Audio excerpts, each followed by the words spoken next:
one of those new MPs is the Liberal Democrat MP for Mid Dorset and North Poole, Vikki, who joins me on the line now. Vikki, this is your first chance to vote on legislation like this. The last time this came to the Commons was 9 years ago. How are you minded to vote and why?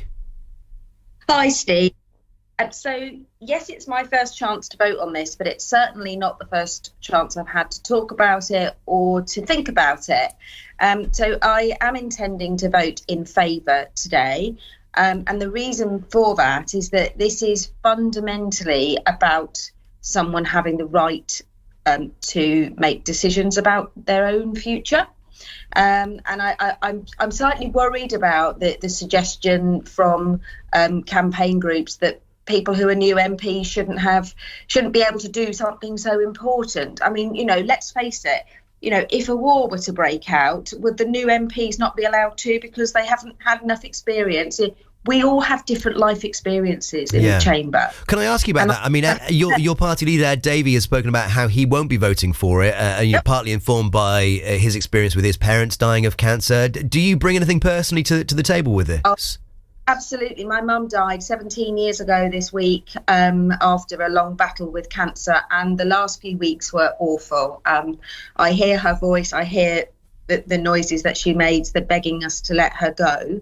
And that informs it. My dad is currently has stage 4 cancer, and I thought this would be something he could do anyway. He was horrified when he heard that he couldn't get help.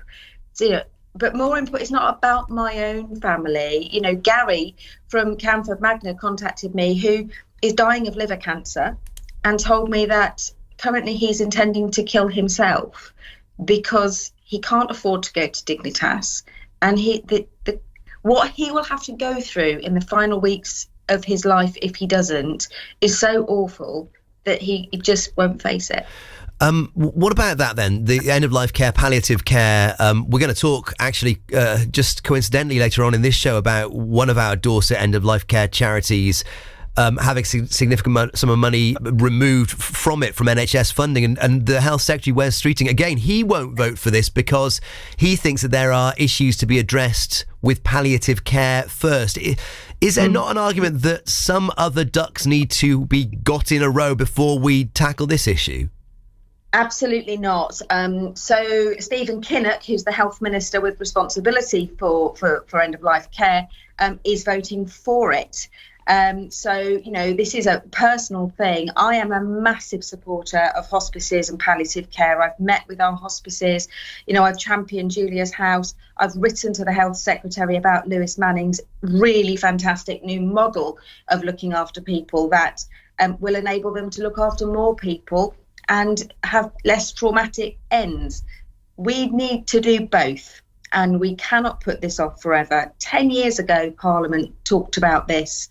They decided not to do it then. And this bill has been informed by all of that, by a 14-month investigation by the Health Select Committee, by all the other countries that are doing it. There's a lot of work that's gone into this. The fact it's coming in so early in the parliamentary term is actually quite important. Again, it's been used as a weapon. The amount of time it takes a bill to go through Parliament properly is about 6 to 9 months. If it had come in much later in this parliamentary year, it would have run out of time because a private member's bill has to start and complete during one parliamentary session, so before the next King's Speech.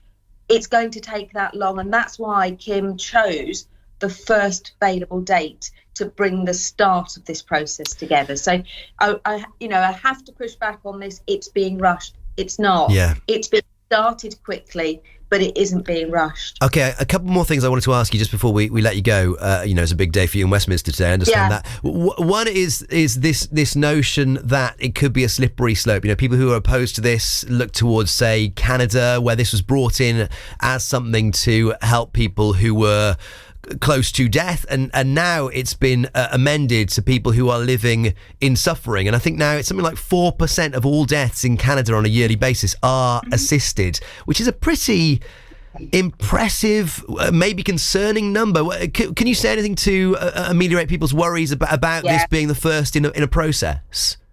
I absolutely can. I mean, I've got the bill in front of me. I've read it over and over. It is very, very tight.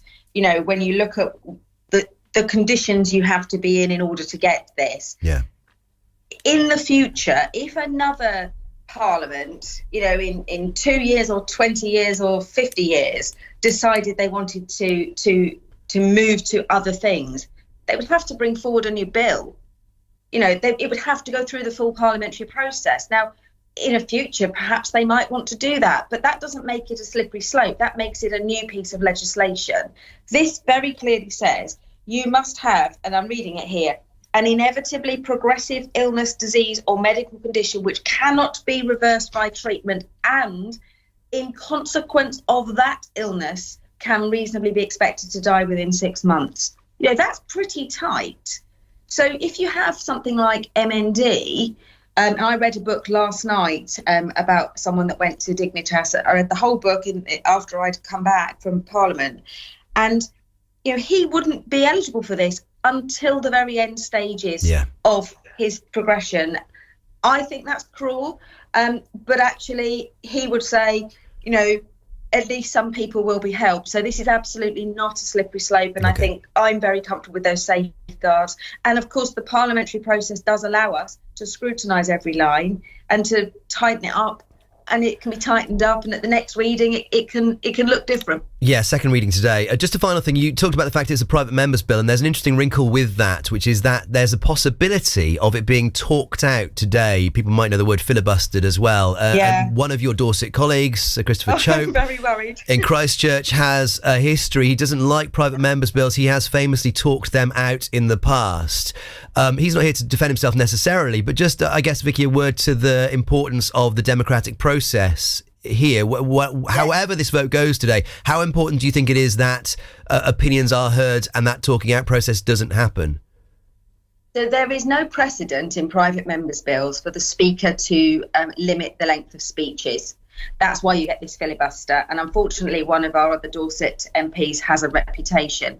I am begging, if he is listening, Chris, let everyone have their say. Speak for 2 or 3 minutes like the rest of us will. It is more important that the vote takes place and that this process can continue on its journey than it is for one person to grandstand for half an hour or longer. If one person decides to keep talking and they're still talking at the end of Parliament today, this bill will fall and cannot return in this form. So, you know, I have a speech that's partly prepared, which will talk about Gary, but also about Tracy, a palliative nurse. And I may not have a chance to give that speech, and I will gladly give up that speech to get the vote, because it's more important that MPs are able to make that democratic process. Good to speak with you, Vikki. Vikki Slade, who is the Liberal Democrat MP for Mid Dorset and North Pool, live with us this morning.